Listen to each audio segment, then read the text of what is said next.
এই দুনিয়া এখন তো আর সেই দুনিয়া নাই, মানুষ নামের মানুষ আছে দুনিয়া বোঝাই, সেই মানুষের ভিড়ে আমার আসল মানুষ নাই। এই দুনিয়া এখন তো আর সেই দুনিয়া নাই, মানুষ নামের মানুষ আছে দুনিয়া বোঝাই, সেই মানুষের ভিড়ে আমার আসল মানুষ নাই। ঠিক কিনা? এই যে আমাদের বিশাল জনসংখ্যা, এই জনসংখ্যাকে কি করে জনসম্পদে রূপান্তরিত করা যায় এ ব্যাপারে কথা বল। আল্লাহ তাআলা ইরশাদ করছেন, ওয়ালাকাদ কাররামনা বনি আদম ওয়া হামালনাহুম ফিল বাররি ওয়াল বাহরি ওয়া রাযাকনাহুম মিনাত তাইয়্যিবাত ওয়া ফাদ্দালনাহুম আলা কাসীরিম মিম্মান খালাকনা তাফদীলা। পড়েন আল্লাহু আকবার। রব্বুল আলামিন বলেন, ওয়ালাকাদ কাররামনা বনি আদম, আমি বনি আদমকে সম্মানিত করেছি, বনি আদমকে মর্যাদা দিয়েছি। ওয়া হামালনাহুম ফিল বাররি ওয়াল বাহর, বনি আদমকে জলে স্থলে স্থলে এবং সমুদ্রে চলাচলের বাহন দিয়েছি। ওয়া রাযাকনাহুম মিনাত তাইয়্যিবাত, তাদেরকে পবিত্র রিজিকের বন্দোবস্ত করেছি। ওয়া ফাদ্দালনাহুম আলা কাসীরিম মিম্মান খালাকনা তাফদীলা, আর আমি আল্লাহ যাদেরকে সৃষ্টি করেছি তাদের মধ্য থেকে বনি আদমকে আমি শ্রেষ্ঠ বানিয়েছি, সবার চেয়ে সেরা। আমাদের মতো করে আল্লাহ কাউকে বানায় নাই। দুই পায়ে ভর করে শির দ্বারা এরকম স্ট্যান্ড রেখে মাথা উঁচু করে দাঁড়াতে পারে এরকম কোন প্রাণী পৃথিবীতে আছে? এজন্য আল্লাহ বলেন, ওয়ালাকাদ কাররামনা বনি আদম, আমি বনি আদমকে সম্মানিত করেছি, তাদেরকে আমি মর্যাদা দিয়েছি। তাদেরকে আমি যত মর্যাদা দিয়েছি আমার কোন সৃষ্টিকে এত মর্যাদা দেই নাই। পড়েন সুবহানাল্লাহ। I have dignified the status of the sons of Adam, আদমের সব সন্তানের মর্যাদা আমি বাড়িয়েছি। আল্লাহ এখানে বলেননি ওয়ালাকাদ কাররামনাল মুমিনিন, আমি মুমিনের মর্যাদা বাড়িয়েছি, বলেছেন? আল্লাহ এখানে বলেন নাই ওয়ালাকাদ কাররামনাল মুসলিমিন, আমি মুসলিমের মর্যাদা বাড়িয়েছি। আল্লাহ বলেছেন ওয়ালাকাদ কাররামনা বনি আদম, আমি বনি আদমের সম্মান বাড়িয়েছি, হোক সে মুমিন কিংবা কাফের, মুসলিম কিংবা মুশরিক, আস্তিক কিংবা নাস্তিক, আরব কিংবা অনারব, যেই হোক না কেন আদম সন্তান সবগুলার মর্যাদা বাড়ায় দিয়েছে কে? সবার মর্যাদা আল্লাহ বাড়িয়েছে। মানুষ হিসেবে মর্যাদা। বিশ্বনবী সাল্লাল্লাহু আলাইহি ওয়াসাল্লাম ইহুদির লাশ দেখে দাঁড়িয়ে গেলেন। কার লাশ? ইহুদির লাশ দেখে দাঁড়ায় গেলেন। সাহাবারা বললেন, ইয়া রাসূলুল্লাহ, আপনি দাঁড়ালেন যে, এটা তো ইহুদির লাশ। বিশ্বনবী বললেন, আওয়ালাইসাত নাফসান, এটা কি মানুষ নয়? এটা হোক ইহুদি হোক খ্রিস্টান, এটা তো মানুষ। আমি মানুষ দেখে দাঁড়িয়েছি। আই স্যালিউট দ্য হিউম্যানিটি, আমি মানবতাকে সম্মান করেছি। পড়েন সুবহানাল্লাহ। তাহলে এই জমিনে মানুষের মর্যাদা বেশি, হোক আস্তিক হোক নাস্তিক হোক মুমিন কিংবা কাফের। আদমের সন্তান হলে মানুষ হলেই তার মর্যাদা বাড়িয়েছে কে? আমার কলিজার টুকরা যশোরের ভাইয়েরা, মানুষের মর্যাদা আল্লাহ এত বাড়িয়েছেন, মানুষ জীবিত থাকলেও যেমনি মর্যাদাবান, মরে গেলেও মর্যাদাবান। সুবহানাল্লাহ পড়েন। মানুষ মরে গেলে এই ডেড বডিটা কি হয়? পচে যায়, গলে যায়, মাটির সাথে মিশে যায়। তাই বলে আপনি ডেড বডির সাথে যাচ্ছে তাই করতে পারবেন না। পারবেন? কেউ যদি অন্যায় করে তাকে যদি আপনি শাস্তির আওতায় আনেন, যা মনে চায় করতে পারবেন না। তারা আগুন দিয়ে পোড়াতে পারবেন না, নাক কাটতে পারবেন না, কান কাটতে পারবেন না, অঙ্গ বিকৃতি করতে পারবেন না। কারণ মানব জাতির মর্যাদা স্বয়ং দিয়েছে কে? ডেড বডি পচে যাবে, গলে যাবে। তারপরে ইসলাম বলে, না খবরদার, এই মরা লাশটারও একটা মর্যাদা আছে না নাই? ইসলাম বলে এই লাশটা গলে যাবে, পচে যাবে, কিন্তু এটার অমর্যাদা করো না। কর্পূর দিয়ে, খেজুর পাতা দিয়ে, এটাকে ওয়ার্ম ওয়াটার দিয়ে, গরম পানি দিয়ে ধৌত করো। সাদা শুভ্র ধবধবে কাপড় দিয়ে লাশটাকে তুমি কাভার করো। তারপরে খাটিয়ার মধ্যে লাশটাকে রেখে বিশাল একটা প্রোগ্রাম করো, একটা ফিউনারাল প্রোগ্রাম করো। ওই প্রোগ্রামের ডানে বায়ে পেছনে লাশটারে রাখলে হবে না, প্রোগ্রামের একেবারে সামনটাতে তুমি লাশটাকে রাখো। সুবহানাল্লাহ। একটা ফিউনারাল প্রোগ্রাম করতে হবে, তাকে শেষ বিদায় জানাতে হবে, যেটাকে আমরা জানাজা বলি। কি বলি? জানাজা মানে মাইয়েতের জন্য দোয়া, তার জন্য দোয়া করা হয়, তাকে একটা সিস্টেমেটিক অর্ডারে কবরে রাখা হয়, সুন্দরভাবে সেটাকে কবরস্থ করা হয়, মাটি দেয়া হয়, পানি দেয়া হয়। তার মানে মরে গেলেও মানুষের সম্মান বাড়ায় দিয়েছে কে? এজন্য আল্লাহ বললেন ওয়ালাকাদ কাররামনা বানি আদম, বনি আদমের সম্মান মর্যাদা আমি আল্লাহ বাড়িয়ে দিয়েছি। মানুষের সম্মানে তুমি কখনো আঘাত করো না, ঠিক কিনা? তাহলে ভাই, প্রথম মেসেজ হচ্ছে the first and foremost message tonight to the people of Jessore. আল্লাহ বলেন I have dignified the status of son of Adam. আমি বনি আদম সবার মর্যাদা বাড়িয়ে দিয়েছি, হোক আস্তিক নাস্তিক, হোক কাফের কিংবা মুশরিক, তার মর্যাদা বাড়াই দিছে কে? যখন বন্যা হয় আমরা ত্রাণ নিয়ে যাই, আমরা শুধু মুসলমানদেরকে ত্রাণ দেই নাকি? হ্যাঁ, আমরা মুসলমানকেও দেই, অমুসলমানকেও দেই, হিন্দুকেও দেই, বৌদ্ধকেও দেই। যেখানেই মানবতা বিপন্ন সেখানে ইসলামের হেল্পিং হ্যান্ড আছে না নাই? সুবহানাল্লাহ। কি দিন আমরা পেয়েছি, কি বিধান আমরা পেয়েছি। ওয়ালাকাদ কাররামনা বানি আদম, আমি বনি আদমকে সম্মানিত করেছি। এরপর আল্লাহ বললেন ওয়া হামালনাহুম ফিল বাররি ওয়াল বাহর, জলে স্থলে আমি চলাচলের যানবাহনের ব্যবস্থা করেছি। আমরা স্থলে ঘোড়ার উপরে চড়ি, উটের উপরে চড়ি, গাড়ির উপরে চড়ি। এই যে গাড়ির ইঞ্জিন বানাইছি আমরা, এটার মেধা দিয়েছে কে? আবার সাগরের মধ্যে আমরা নৌযান, জলযান, বড় বড় জাহাজ দিয়ে এক মহাদেশ থেকে আরেক মহাদেশ যাই, এক দেশ থেকে মালামালগুলো আরেক দেশে পাঠাই। সাগরের ভেতরে নৌকাগুলোরে ধরে রাখলো কে? ওয়াল ফুলকিল্লাতী তাজরি ফিল বাহরি বিমা ইয়ানফাউন নাস। মানুষের উপকার আছে এরকম সরঞ্জামাদি নিয়ে সাগরের উপরে বিশাল বিশাল জলযানগুলো চলে। এগুলো ডুবে যায় না, কাত হয়ে যায় না, পড়ে যায় না। এগুলোকে স্থিতিস্থাপকতাকে ঠিক করে রাখলো কে? আপনারা জাহাজ দেখেছেন? জাহাজ দেখছেন? বিশাল বিশাল জাহাজ, বিশাল জাহাজ মালামাল নিয়ে এক মহাদেশ থেকে আরেক মহাদেশে যায়। গত মাসে আমার জাপান সফর ছিল। এই যে বাংলাদেশে যে গাড়িগুলো চালান, বেশিরভাগ গাড়ি আসে কিন্তু জাপান থেকে। হাজার হাজার গাড়ি একটা জাহাজ বহন করতে পারে, হাজার হাজার গাড়ি। এটার সাগরের মধ্যে ভাসাইলো কে? হাজার হাজার গাড়ি নিয়ে জাপানিজ গাড়িগুলো আমাদের চট্টগ্রামের এয়ারপোর্টের বন্দরে ভিড়ে। যুক্তরাষ্ট্রে আমি দেখেছি বিশাল বিশাল জাহাজ। আপনারা টাইটানিক জাহাজের নাম শুনেছেন? টাইটানিক জাহাজের 8 গুণ 10 গুণ বড় একটা জাহাজ আছে, আইকন অফ দ্য সি, আমি দেখে এসেছি। রয়্যাল ক্যারিবিয়ান দেখে এসেছি। সাগরের সামনে জেটিতে যখন দাঁড়ালাম, জাহাজটা যখন যায়, আমার মনে হচ্ছে একটা শহর, গোটা শহর, the entire city is floating on the water. পুরো একটা শহর মনে হয় পানির উপর দিয়ে ভেসে যাচ্ছে। পড়েন সুবহানাল্লাহ। এই যে আইকন অফ দ্য সি, এই ক্রুজ, এই জাহাজটা, এটার ভিতরে স্টেডিয়াম আছে। কিসের ভিতরে স্টেডিয়াম? কথা বুঝে নাই বোধহয়। স্টেডিয়াম কিসের ভিতর? সুইমিং পুল আছে, শপিং মল আছে, রেস্টুরেন্ট আছে, ক্লাব আছে, 3000 4000 রুম বিশিষ্ট, কক্ষ বিশিষ্ট হোটেল আছে। এই সবগুলোর নিয়ে এগুলো চলে সাগরের দোলার মধ্যে, জলোচ্ছ্বাসের মধ্যে। এই সাগরের ভেতরে এই জাহাজগুলোর ভাষায় রাখছে কে? সূরাত আর-রহমানে আল্লাহ তাআলা বললেন ওয়ালাহুল জাওয়ারিল মুনশাআতু ফিল বাহরি কাল আ'লাম ফাবিআইয়ি আলা, সবাই পড়েন ফাবিআইয়ি আলাই রাব্বিকুমা তুকাযিবান। পাহাড় সম বড় বড় জাহাজগুলো মাল বোঝাই করে সাগরের মধ্যে ভেসে বেড়ায়। এগুলো দিয়ে মালামাল বহন করা যায়, মানুষরা এক দেশ থেকে আরেক দেশে যায়। এই জাহাজগুলোর সাগরের ভেতরে ভাসায় রাখলো কে?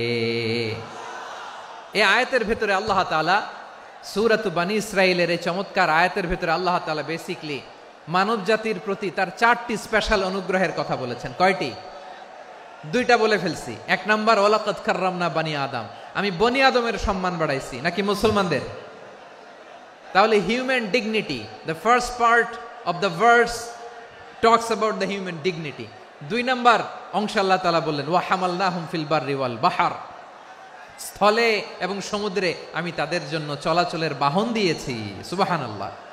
তার মানে smooth movement on land and sea, জলে এবং স্থলে যাতে আমরা স্মুথলি মুভ করতে পারি আল্লাহ তাআলা দিয়েছেন। 3 নম্বর আল্লাহ তাআলা বললেন ওয়া রাযাকনাহুম মিনাত তাইয়্যিবাত, মানুষের জন্য আমি পবিত্র রিজিকের ব্যবস্থা করেছি। জলে এবং স্থলে যত প্রাণী আছে সবগুলা প্রাণীকে রিজিক দেয় কে? আমাদেরকে রিজিক দেয় কে? সাগরের মাছগুলোকে, বড় বড় তিমি মাছগুলোরে রিজিক দেয় কে? বাতাসের মধ্যে ভেসে বেড়ানো বড় বড় পাখিগুলো, স্ক্যান্ডিনেভিয়ান কান্ট্রি থেকে লক্ষ লক্ষ কোটি কোটি পাখিগুলো যে এক দেশ থেকে আরেক দেশে ট্রান্সফার হয়, এগুলোর রিজিক দেয় কে? রব্বুল আলামিন বলেন ওয়ামা মিন দাব্বাতিন ফিল আরদি ইল্লা আলাল্লাহি রিজকুহা ওয়া ইয়ালামু মুস্তাকাররাহা ওয়া মুস্তাওদাআহা কুল্লুম ফি কিতাবিম মুবিন। আল্লাহু আকবার। রব্বুল আলামিন বলেন ভূপৃষ্ঠে বিচরণশীল যত প্রাণী আছে সব প্রাণীগুলোকে আমি আল্লাহ আমার নিজের কুদরতে রিজিকের বন্দোবস্ত করি। এই প্রাণীগুলো কোথায় থাকে, কোথায় যায়, সব জায়গায় আমি রিজিক পৌঁছে দেই। রিজিক কেউ দিতে পারে না, রিজিকের মালিক কে? রিজিকের মালিক তিনি আল্লাহ। এজন্য আল্লাহ তাআলা বললেন ওয়া রাযাকনাহুম মিনাত তাইয়্যিবাত।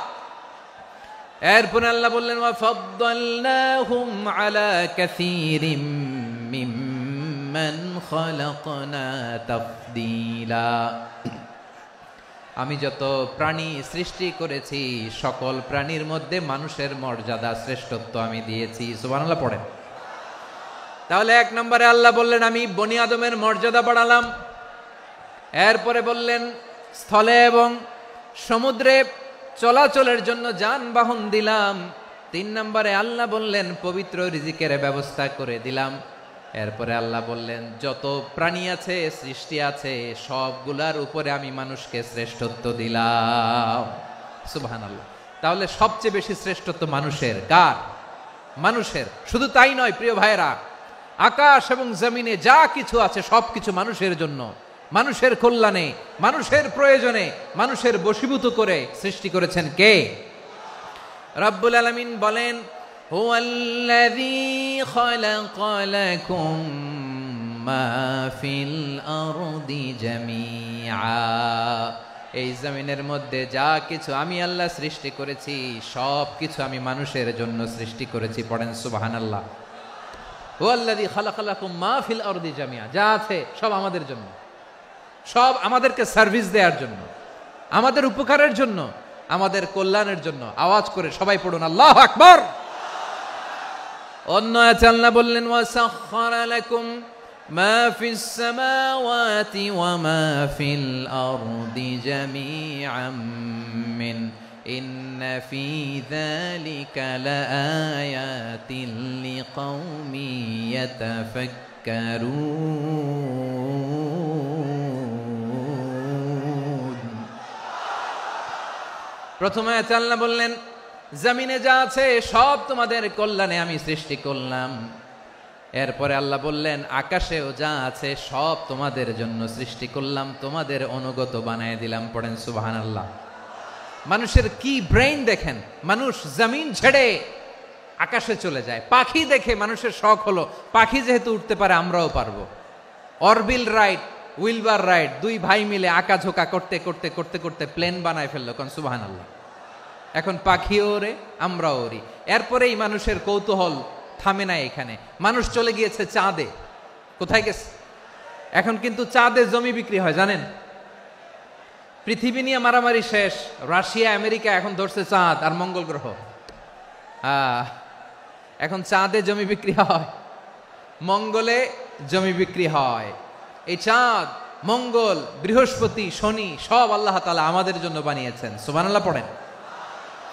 মানুষ সাগরের উপরে চড়ে, শূন্যে ভেসে বেড়ায়, পাহাড় কেটে সুড়ঙ্গ বানায়, টানেল বানায়।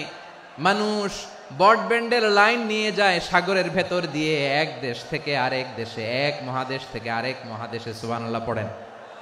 তার মানে গোটা বিশ্বের সবকিছুর উপরে control, superiority over all creatures, সবকিছুর উপর কন্ট্রোল, মনিটরিং, নিয়ন্ত্রণ, এটা প্রতিষ্ঠা করে দিয়েছে কে? এজন্যই মানুষের শ্রেষ্ঠত্ব।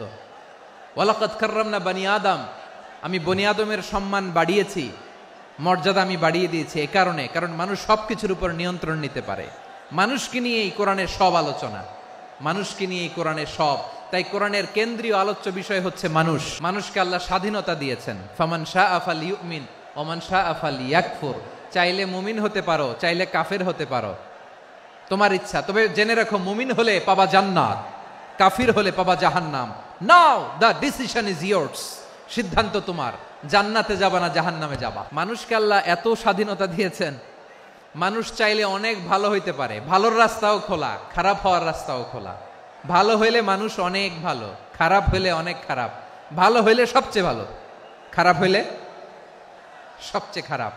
এজন্য সিদ্ধান্ত আপনাকে নিতে হবে। আল্লাহ তাআলা বলছেন, লাকাদ খালাকনাল ইনসানা ফি আহসানি তাকওয়িম সুম্মা রাদাদনাহু আসফালা সাফিলিন।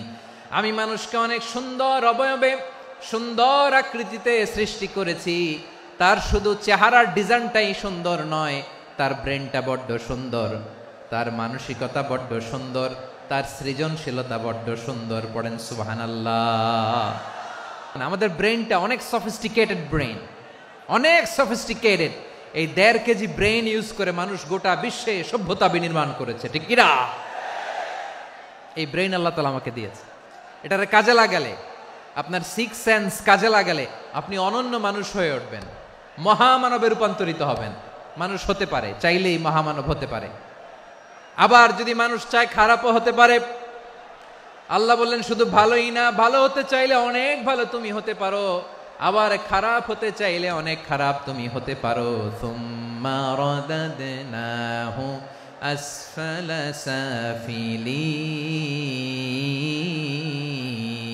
সাফিলিন।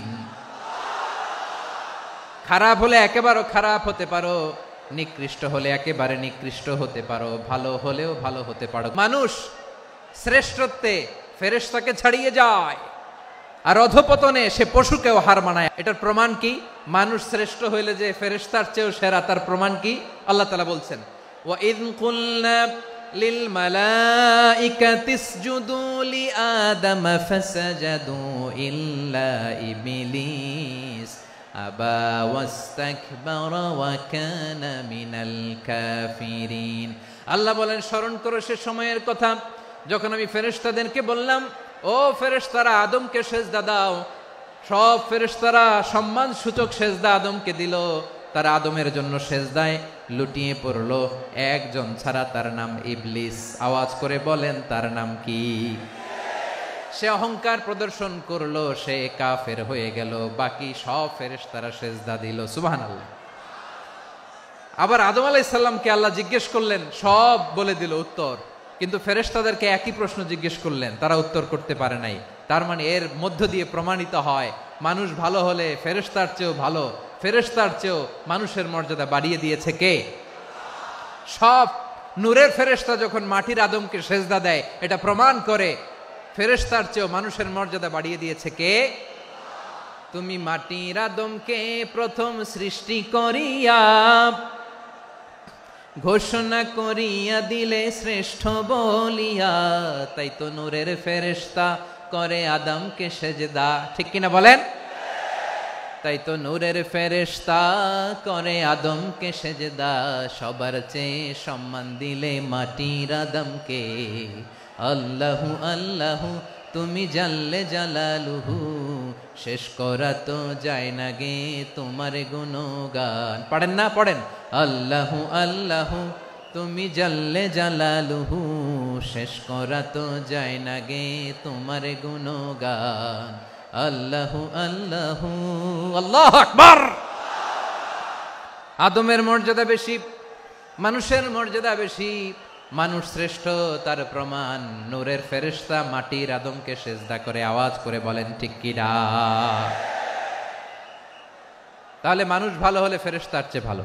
আবার মানুষ যদি খারাপ হয় সে পশুর চেয়েও খারাপ, অধপতনে পশুত্বকে হার মানায়। তার প্রমাণ কি? তার প্রমাণ হচ্ছে যশোরের ভাইরা দেখবেন পত্রিকায় নিউজ পেপারে মাঝে মাঝে এরকম দেখা যায়, এক মানুষ আরেক মানুষকে হত্যা করে 20 টুকরা করে বস্তার ভিতরে ভরেছে। আচ্ছা, বুঝে থাকলে আওয়াজ করে বলেন, কোনদিন শুনছেন একটা হাতি আর একটা হাতিকে হত্যা করে 20 টুকরা করছে, এরপরে বস্তার ভিতরে ভরছে? হয়েছে? তাহলে দেখেন, মানুষ যদি খারাপ হয় সে পশুকেও হার মানায়। চিল্লায় বলো ঠিক কিনা? এমনও দুশ্চরিত্র মানুষ আছে যার নজর থেকে 6 মাসের ছোট্ট মেয়ে থেকে শুরু করে 80 বছরের বৃদ্ধারাও নিরাপদ নয়। পশুকেও হার মানে। মানুষের ঘর জ্বালিয়ে পুড়ে মেসাকার করে দেয়, জনপদের পর জনপদ জ্বালায় দেয়। এরকম আছে না নাই? গাজার মধ্যে যে অ্যাটাক করেছে, এরা মসজিদ মানে নাই, মসজিদে বম ফেলেছে। এরা খ্রিস্টানদের চার্চ গির্জা মানে নাই, গির্জায় বম ফেলেছে। পৃথিবীর ইতিহাসে never happened in the history of the world that someone bombed on a hospital, on a ICU center.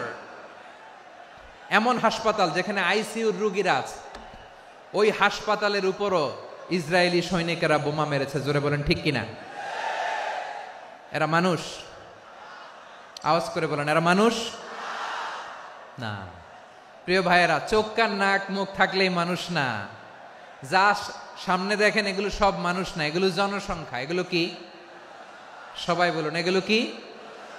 বাড়ছে জনসংখ্যা, কমছে মানুষ। এই দুনিয়া এখন তো আর সেই দুনিয়া নাই, মানুষ নামের মানুষ আছে, দুনিয়া বোঝাই। সেই মানুষের ভিড়ে আমার আসল মানুষ নাই। ঠিক কিনা?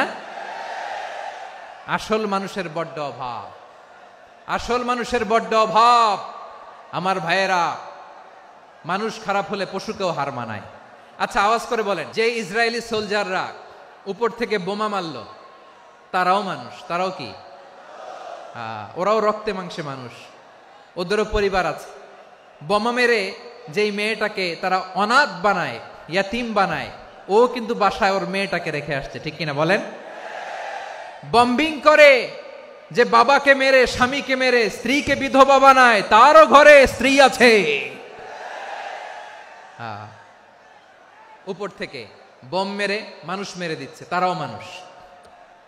1945 সালের 6 আগস্ট আমেরিকান সোলজাররা হিরোশিমায় বম মেরেছে। আমি নিজে দেখে এসেছি জাপানের হিরোশিমাতে। সকাল 8:15 মানুষ কেউ অফিসে যাচ্ছিল, কেউ খেতে খামারে কাজ করতে যাচ্ছিল। লিটল বয় নামে একটা বোম মেরেছে তারা। এই বোমের আঘাতে, পারমাণবিক এই বোমার রেডিয়েশনে আঘাতে, বোম ব্লাস্ট হওয়ার পরে মুহূর্তের মধ্যে 1,40,000 নাই। উপর থেকে যারা মারতেছে এরাও মানুষ, যাদেরকে মারলো তারাও। তার মানে মানুষে মানুষে পার্থক্য আছে না? নেই? মানুষে মানুষে পার্থক্য আছে। নাক কান চোখ মুখ থাকলেই মানুষ নয়। বাড়ছে জনসংখ্যা, কমছে মানুষ। চিল্লায় বলো ঠিক কিনা? ভালো মানুষ যারা জগৎটাকে এনলাইটেন করবে, যারা সত্যের বীর সেনানী হয়ে দাঁড়াবে, যারা সত্যের পক্ষে কথা বলবে, যারা জালিমের মসনদকে ভেঙে খান খান করে দেবে, এরকম হওয়ার দরকার আছে না নাই? এরকম ভালো মানুষ আমরা হতে চাই কি চাই না? মানুষকে যত্ন নিলে মানুষ যে কত ভালো হয় আপনি কল্পনাও করতে পারবেন না। মানুষকে নার্চারিং করলে, মানুষকে পলিশ করলে, মানুষকে গ্রুমিং করলে, মানুষকে সঠিক তারবিয়া দিলে মানুষ অনন্য হয়ে ওঠে। প্রতিটি মানুষ অনন্য। আমি অনন্য, আপনি অনন্য, আমরা সবাই অনন্য। সুবহানাল্লাহ বলেন। মানুষকে আল্লাহ তাআলা দিয়েছেন অসীম ক্ষমতা, অসীম ক্ষমতা। সুবহানাল্লাহ। একটা মানুষ পারে না এমন কিছু নাই, বিশ্বাস করতে হবে। মানুষ যা কল্পনা করতে পারে ওইটা মানুষ করে দেখাতে পারে। তুমি তোমার কল্পনার রাজ্যকে সাজাও, তোমাকে হারাতে পারে এমন কোন শক্তি আল্লাহর জমিনে নাই। তোমার কি শক্তি, কি সম্ভাবনা তুমি জানোই না মিয়া। তুমি এদিকে তাকাও কেন? তোমার রাস্তা তো ওই দূরে। তুমি কোথায় যাবে, আল্লাহ তোমার টেনে কোথায় নিয়ে যাবে তুমি কিছুই জানো না। প্ল্যান বিগ, ড্রিম বিগ, কল্পনার শক্তিকে বড় করো। মানুষ যা কল্পনা করতে পারে মানুষ তা করে দেখাতে পারে। মানুষের কাছে অসাধ্য কিছু নাই, মৃত্যু ছাড়া, এক্সেপ্ট ডেথ, মৃত্যু ছাড়া মানুষ সবকিছুকে জয় করতে পারে। তোমার জন্ম হয়েছে জিতার জন্য, বিজয়ের জন্য তোমার জন্ম। মানুষের শুরুটাই হয় বিজয় দিয়ে। আমরা যখন আমার পিতার পৃষ্ঠদেশে ছিলাম, পিতার পৃষ্ঠদেশ থেকে শুক্রাণু যখন মায়ের গর্ভদেশে যেয়ে পড়ে, কতটা শুক্রাণু ভ্রমণ শুরু করে জানো? 20 কোটি শুক্রাণু। একবার সিমেন আউট হলে সেখানে 20 কোটি শুক্রাণু থাকে, ভ্রমণ শুরু করে। ওই 20 কোটি শুক্রাণুর মধ্যে থেকে তুমি আমি আজকে এক বিকশিত শুক্রাণু মানব রূপে পৃথিবীতে এসেছি। সুবহানাল্লাহ। ওই 20 কোটি শুক্রাণুর প্রতিযোগিতায় সবাই রে পেছনে ফেলে সেদিন আমি সফল হয়েছিলাম, সেদিন আমি বিজয়ী হয়েছিলাম। সেদিন আমি এত ছোট ছিলাম, মাইক্রোস্কোপ দিয়েও আমার অস্তিত্ব টের পাওয়া যায় না। আমি এত তুচ্ছ ছিলাম, নগণ্য ছিলাম। আমার কান ছিল না, আমার চোখ ছিল না, আমার হাত ছিল না, আমার জন্য রিকমেন্ডেশন করার মতো মামু ছিল না, খালা ছিল না, কেউ ছিল না। তারপরেও ওই প্রতিযোগিতায়, ওই কম্পিটিশনে যখন আমারে কেউ হারাতে পারে নাই, আল্লাহর জমিনেও আমারে কেউ হারাতে পারে না। হারার জন্য তোমার জন্মই হয় নাই, তুমি আসছোই জিতার জন্য। সুবহানাল্লাহ। বিশ্বনবী বলেন, আন্নাসু মাআদিন কামাআদিনি যাহাবি ওয়াল ফিদ্দা খিয়ারুহুম ফিল জাহিলিয়াতি খিয়ারুহুম ফিল ইসলাম। Peoples are like mines of gold and silver. সোনার খনি, রূপার খনি, এর চেয়েও বড় খনি হচ্ছে এই মানব সম্পদের খনি। আওয়াজ করে বলেন আল্লাহু আকবার।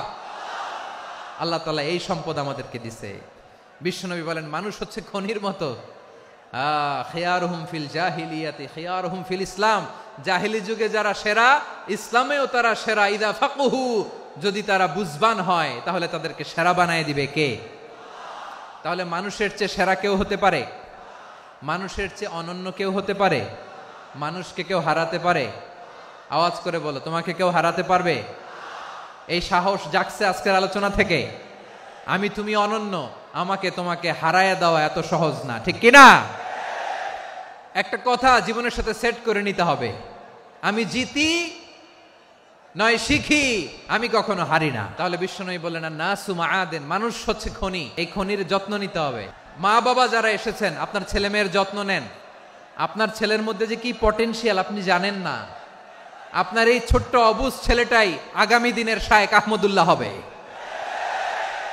আপনার হেফজখানায় পড়া ওই ছোট্ট ছেলেটাই আগামী দিনের আল্লামা মামুনুল হক হবে। আপনার ওই ছেলেটা আমির হামজা হবে, আব্দুল হাই সাইফুল্লাহ হবে। এভাবে বড় বড় আলেম হবে, তারা যুগশ্রেষ্ঠ আলেম হবে। সেই একদিন এই বাংলাদেশের পার্লামেন্টে যে বক্তব্য দিয়ে যশোরের পক্ষে কথা বলবে। আপনি জানেন না, কাউকে ছোট করবেন না আপনি, ওর কনফিডেন্স আপনি কমাবেন না, আপনি কমাতে পারেন না। প্যান্ডেলে আমার যে মা বোনেরা আছেন, ছেলে মেয়েদেরকে কখনো ছোট করে কথা বলবেন না। ও যে কোথায় যাবে আপনি জানেন না, আপনি মা হয়ে তাকে সাহস দিবেন, তার কল্পনার জগৎটাকে সাজাতে তাকে উৎসাহিত করবেন, ঠিক কিনা বলেন? আর আমার প্যান্ডেলের আমার প্রিয় শ্রদ্ধাশীলা মায়েরা বোনেরা, আপনারা তো আরো দামি সম্পদ। বিশ্বনবী বলেন, আর দুনিয়া কুল্লুহা মাতা। আল্লাহ আল্লাহ আল্লাহ। বিশ্বনবীর কথার ওজন দেখেন, আর দুনিয়া কুল্লুহা মাতা ওয়া খায়রু মাতা'আদ দুনিয়াল মারআতুস সালিহা। বিশ্বনবী বলেন, দুনিয়ায় যা দেখো সব আল্লাহর দেওয়া অ্যাসেট, মানে সম্পদ। আর এত অ্যাসেটের ভিড়ে সবচাইতে শ্রেষ্ঠ সম্পদ হচ্ছে নেককার নারী। সুবহানাল্লাহ। ভাইয়েরা বোনের সাথে খারাপ আচরণ করো না, সন্তান মায়ের সাথে খারাপ আচরণ করো না। আমাদের মায়েরা আমাদের asset, they are our priceless asset. কারণ এই মায়েদের পেটে এসেছে আল্লাহর ওলিরা, এই মায়েদের পেটে এসেছে খান জাহান আলী, এই মায়ের পেটে এসেছে শাহজালাল ইয়ামানি, এই মায়ের পেটে এসেছে আল্লাহর সব নবীরা। নাকি নবীরা আকাশ থেকে ধপ করে জমিনে নেমে আসছে? মায়ের পেটে আসছে। এই মায়ের পেটগুলো খনি। আমার সম্মানিতা মায়েরা বোনেরা, নিজেকে ইসলাম দিয়ে সাজান, নিজেকে পবিত্র রাখুন। নিজের আব্রু ইমান ইজ্জতের হেফাজত করুন, কোরআন পড়ুন, সুন্নাহ পড়ুন। আপনি জানেন না আপনার গর্ভে কে আসছে, কোন ক্ষণজন্মা পুরুষকে আল্লাহ তাআলা আপনার গর্ভে পাঠাবে আপনি জানেন না। মায়েরা নিজেদেরকে পবিত্র রাখুন, ইসলাম চর্চা করুন, কোরআন চর্চা করুন, নৈতিকতা দিয়ে নিজেকে সাজান। যশোরের জেনজি, নিজেদেরকে প্রস্তুত রাখো আগামীর বাংলাদেশের জন্য। নৈতিকতা, মোরালিটি, ভ্যালিউজ দিয়ে নিজেকে সাজাও, ইসলাম দিয়ে নিজেকে সাজাও, কারণ আগামীর বাংলাদেশ ইসলামের বাংলাদেশ। বাংলাদেশের আসল পরিচয় ইসলাম। বাংলাদেশের আসল পরিচয় কি? সবাই বলে না, আওয়াজ করে, এদেশের আসল পরিচয়। এদেশে আজান শুনে সূর্য ওঠে শহর গ্রামে, এদেশে আজান শুনে সূর্য ডুবে সন্ধ্যা নামে, এদেশে সকল কাজে সবাই বলে বিসমিল্লাহ, এদেশে ভালো কিছু দেখে শুনে হাসি মুখে সবাই বলে মাশা আল্লাহ, সুবহানাল্লাহ সুবহানাল্লাহ সুবহানাল্লাহ সুবহানাল্লাহ সুবহানাল্লাহ সুবহানাল্লাহ সুবহানাল্লাহ সুবহানাল্লাহ। ও নবীন তরুণ, তোমার কিসের এত ভয়? জেনে রেখো বাংলাদেশের আসল পরিচয়। বাংলাদেশের আসল পরিচয় ইসলাম। আওয়াজ তুলে বলো, আসল পরিচয় কি? এদেশে পরস্পরে দেখা হলে দেয় সালাম, এদেশে আমজনতার হৃদয় জুড়ে পাক্কা আলাম, ঠিক কি না? এদেশে বিপদ এলে সর্বজনে সর্বক্ষণে দোয়া পড়ে ইন্না লিল্লাহ সুবহানাল্লাহ সুবহানাল্লাহ সুবহানাল্লাহ সুবহানাল্লাহ। এদেশে আজান শুনে সূর্য ওঠে শহর গ্রামে, এদেশে আজান শুনে সূর্য ডুবে সন্ধ্যা নামে, এদেশে সকল কাজে সবাই বলে বিসমিল্লাহ, এদেশে ভালো কিছু দেখে শুনে হাসি মুখে সবাই বলে মাশা আল্লাহ সুবহানাল্লাহ। আওয়াজ করে সুবহানাল্লাহ সুবহানাল্লাহ সুবহানাল্লাহ সুবহানাল্লাহ। সবাই একসাথে সুবহানাল্লাহ সুবহানাল্লাহ সুবহানাল্লাহ সুবহানাল্লাহ। এদেশের আসল পরিচয় কি? আওয়াজ করে বলতে ভয় লাগে। এদেশের আসল পরিচয় কি? ইসলাম দিয়ে আমাদের সংসদ ভবন চলুক, আমরা চাই কি চাই না? বঙ্গভবনে লা ইলাহা ইল্লাল্লাহর পতাকা উড়ুক, আমরা চাই কি চাই না? প্রতিটি জেলা অফিসে, ডিসি অফিসে লা ইলাহার পতাকা ঝুলুক, আমরা চাই কি চাই না? মানুষকে যত্ন নিলে মানুষের মধ্যে আল্লাহ কি পটেনশিয়াল রেখেছে। আমি জাপানের দুইটা উদাহরণ দেই। জাপানে 2022 সালে জাপানের সাথে জার্মানির খেলা, ফিফা ওয়ার্ল্ড কাপ 2022, ওই খেলায় জিতেছিল জাপান। জিতেছিল 22 সালের এই ফিফা ওয়ার্ল্ড কাপে জাপান ফুটবল খেলায় জিতে as a part of their celebration তারা খেলার পরে পুরো স্টেডিয়ামটারে ক্লিন করে, the fan base of Japan, লক্ষ লক্ষ মানুষ খেলা দেখতে যায়, তো এত ডাস্টবিনও তো নাই, তো যারা ডাস্টবিনে জায়গা পায় নাই তারা এই যে চকলেটের প্যাকেট, পানির বোতল, চিপসের প্যাকেট তারা এদিকে সেদিকে রেখে দিয়েছে। জাপানের ভক্তরা, জাপানের ফলোয়াররা as a part of their celebration তারা খেলার পরে পুরো স্টেডিয়ামের সব ময়লা আবর্জনা ক্লিন করে তারপরে বিদায় নিয়েছে। তাদেরকে কি ক্লিন করার দায়িত্ব দেয়া হয়েছিল? তারা কি স্টেডিয়ামের পরিচ্ছন্নতা কর্মী? তাদের আকল, তাদের সিক্স সেন্স তাদেরকে বলেছে। ছোটবেলা থেকে জাপান গভর্নমেন্ট ওদেরকে এত পরিচ্ছন্নতা শেখায়, ক্লিনলিনেস অ্যাওয়ারনেস ক্যাম্পেইন করায়। ক্লাসে আমি দেখেছি, ক্লাসে নিজের বেঞ্চ নিজে মুছে, ক্লাসের মাঝখানে একটা সময় দেয়, নিজের টেবিল নিজে মুছে, নিজের ক্লাসরুমটা নিজে পরিষ্কার করে, রাস্তাঘাটে একটা ধুলা নাই, ময়লা নাই, একটা টিস্যু নাই। খেলার পরে গোটা বিশ্বকে তাক লাগিয়ে দিয়েছে। জাপানের ফ্যানরা সবার রেখে যাওয়া গার্বেজ, টিস্যু, বোতল পরিষ্কার করে তারপরে স্টেডিয়াম থেকে বিদায় নিয়েছে। আমরা কেন এমন হইতে পারলাম না?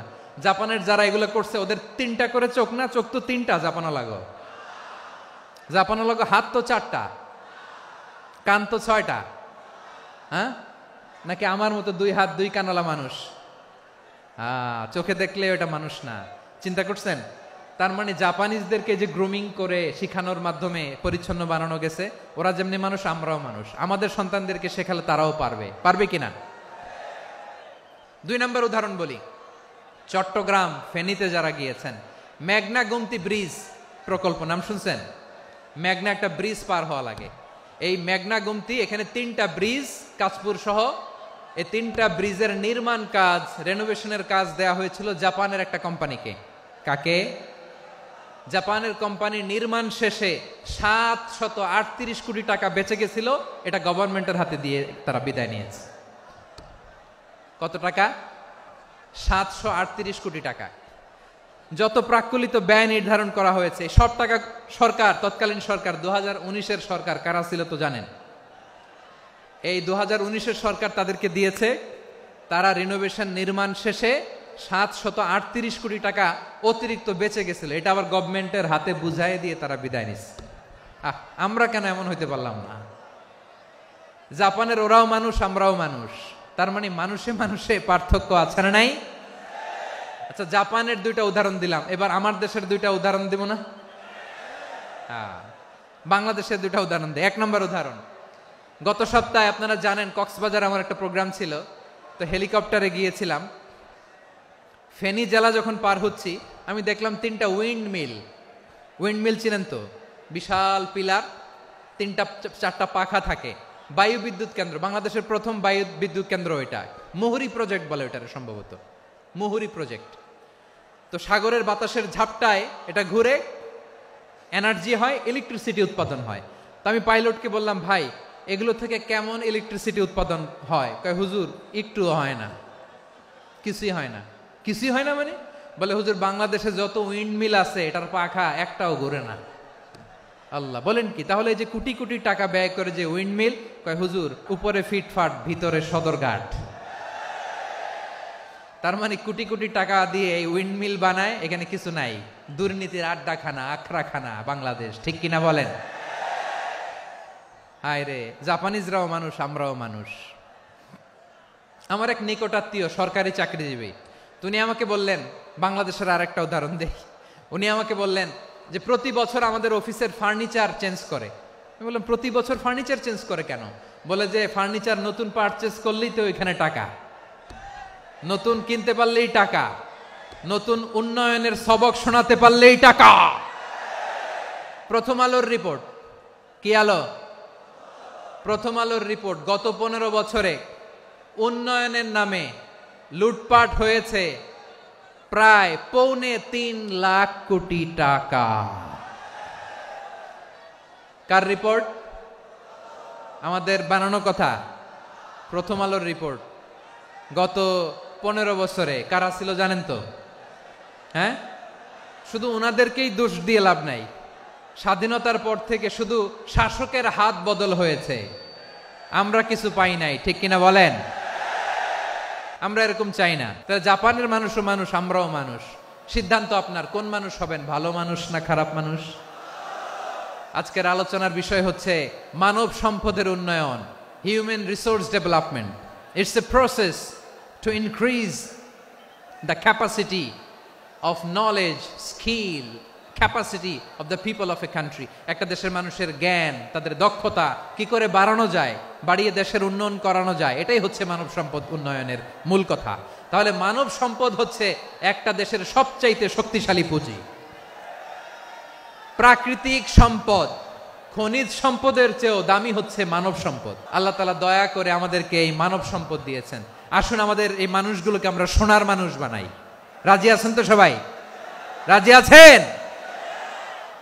মানুষ পারে না এমন কোনো কিছু নাই, চাইলে সব পারে। এজন্য মানুষকে তারবিয়া দিতে হবে, যথাযথভাবে তাদেরকে গড়তে হবে। আসুন আমরা সিরাতের আয়নায় বিশ্বনবীর জীবনী থেকে দেখি তিনি কিভাবে হিউম্যান রিসোর্সকে ম্যানেজ করতেন। বিশ্বনবী, he was a very good talent hunter, চৌকস ট্যালেন্ট হান্টার ছিল।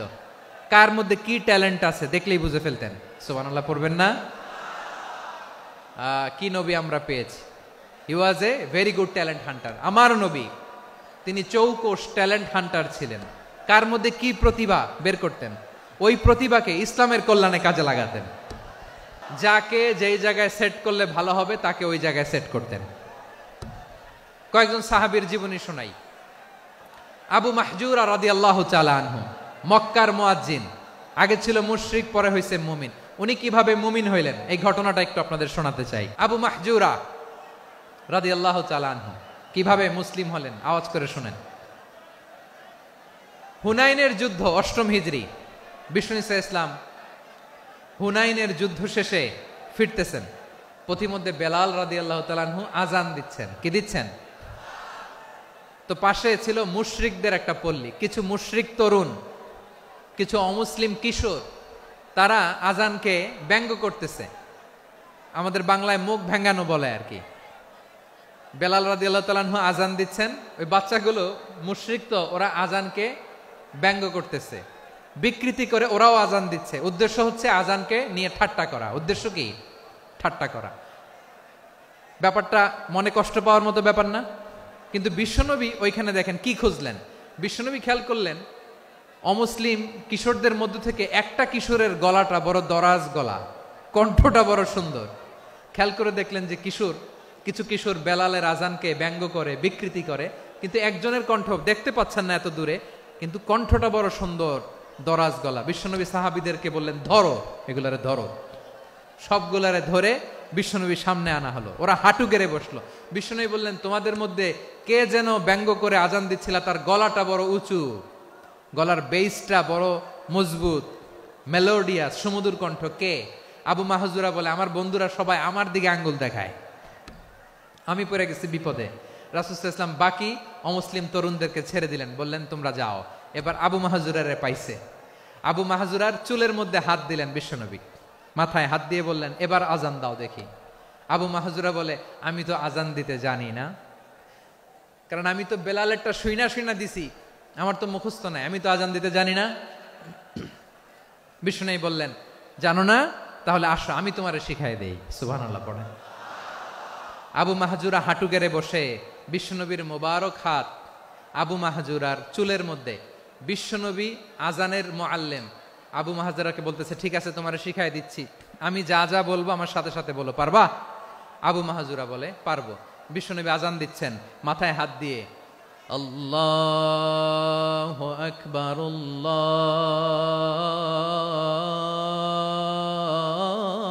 আল্লাহু আকবার। আবু মাহজুরা এই বাক্যটা পড়লেন। বিশ্বনবী দ্বিতীয় বাক্য পড়তে আরম্ভ করলেন, আল্লাহু আকবার,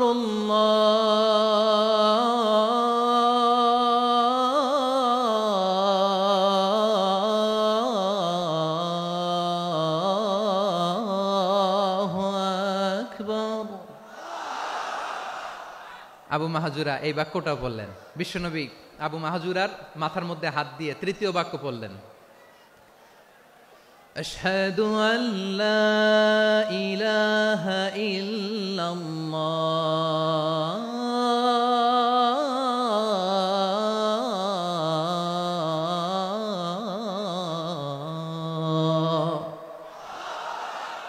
আবু মাহজুরা তৃতীয় বাক্য পড়লেন। বিশ্বনবী একটা বাক্য পরে আবু মাহজুরা পরে, বিশ্বনবী পরে আবু মাহজুরা পরে। আবু মাহজুরা কিন্তু অমুসলিম, মুশরিক। আবু মাহজুরা বলে, এক একটা বাক্য পড়ি আমার কলিজাটা গলে ঠান্ডা হয়ে যায়। এতদিন মোহাম্মদকে গালি দিতাম, এখন মোহাম্মদ আমার মাথায় যখন হাত রাখছে আমার সারা শরীর ঠান্ডা হয়ে গেছে। বিশ্বনবী আজান শিখাচ্ছেন, একটা একটা বাক্য পড়ে আবু মাহজুরাও পড়ে, বিশ্বনবী পড়ে, আবু মাহজুরাও পড়ে। পুরো বাক্যগুলো যখন শেষ, আজান শেষ, আবু মাহজুরাও যখন পুরো আজান পড়লেন, আবু মাহজুরা বললেন, এতদিন মোহাম্মদের চেহারা দেখলে আমার ঘৃণা লাগতো, আজ থেকে মোহাম্মদের চেহারার চেয়ে প্রিয় চেহারা আমার কাছে নাই। আবু মাহজুরা বললেন, ও মুহাম্মদ, আজানের বাক্য তো আপনি আমারে শেখালেন, এখানেই শেষ করবেন না, আপনি আমারে পড়ায় দেন, লা ইলাহা ইল্লাল্লাহু মুহাম্মাদুর রাসূলুল্লাহ সাল্লাল্লাহু আলাইহি ওয়াসাল্লাম। বিশ্বনবীর সাথে দাঁড়িয়ে উনি শাহাদা পড়ে মুসলমান হয়ে গেলেন। এবার আবু মাহজুরা বলে, ইয়া রাসূলুল্লাহ, ইয়া হাবিবাল্লাহ, আমি মুমিন হয়েছি, মুসলমান হয়েছি, আপনার কাছ থেকে আজান শিখার সৌভাগ্য আমি লাভ করেছি গো নবী। আমার কণ্ঠের বড় তারিফ করেছেন, আপনি আমার আজানকে আপনি পছন্দ করেছেন। একটা জিনিস আপনার কাছে চাই, আপনি আমাকে মক্কার মসজিদুল হারামের মুয়াজ্জিন হিসেবে অ্যাপয়েন্ট করে দে। বিষ্ণু ঈসা ইসলাম বললেন, যাও আবু মাহজুরা, আমি তোমাকে পৃথিবীর শ্রেষ্ঠতম মসজিদ মক্কার মসজিদুল হারামের মুয়াজ্জিন হিসেবে অ্যাপয়েন্ট করে দিলাম। দেখছেন কিভাবে ট্যালেন্ট হান্টিং করতে হয়, কিভাবে হিউম্যান রিসোর্স মানব সম্পদকে ব্যবহার করতে হয়। আসছিল আজানকে ভেঙ্গাইতে, আসছিল কেন? আজানকে ব্যঙ্গ করার জন্য, বিকৃত করার জন্য। আজানকে বিকৃত করতে যে ইসলামের সবচেয়ে শ্রেষ্ঠ মসজিদের মুয়াজ্জিন হয়ে গেল। পড়েন সুবহানাল্লাহ। হযরত আবু মাহজুরা রাদিয়াল্লাহু তাআলা আনহু ওনার এই সুললিত কণ্ঠ ব্যবহার করে মসজিদুল হারামে এত সুন্দর করে আল্লাহু আকবার বলে আজান দিতেন, মানুষগুলোর, মুসল্লিগুলোর, মক্কাবাসীর হৃদয়কে তিনি বিগলিত করে দিতেন। মানুষের হৃদয়কে ঠান্ডা হয়ে যেত। শুধু এখানেই শেষ না আমার যশোরের ভাইয়েরা, বিশ্বনবী যখন সাইয়েদনা আবু মাহজুরা রাদিয়াল্লাহু তাআলা আনহুকে আজান শিখাচ্ছিলেন, বলেন তো বিশ্বনবীর হাতটা কোথায় ছিল? আবু মাহজুরার মাথার সামনে, এই চুলের উপরে ছিল। আবু মাহজুরা ওই স্মৃতিটাকে ধারণ করবার জন্য, ওই স্মৃতিকে বহন করার জন্য বিশ্বনবীর মোবারক হাত আবু মাহজুরার কপালের চুলের যেই জায়গায় লেগেছে, মৃত্যুর আগের দিন পর্যন্ত আবু মাহজুরা মাথার ওই চুলে কোনোদিন ছুরি আর কামার লাগায় নাই,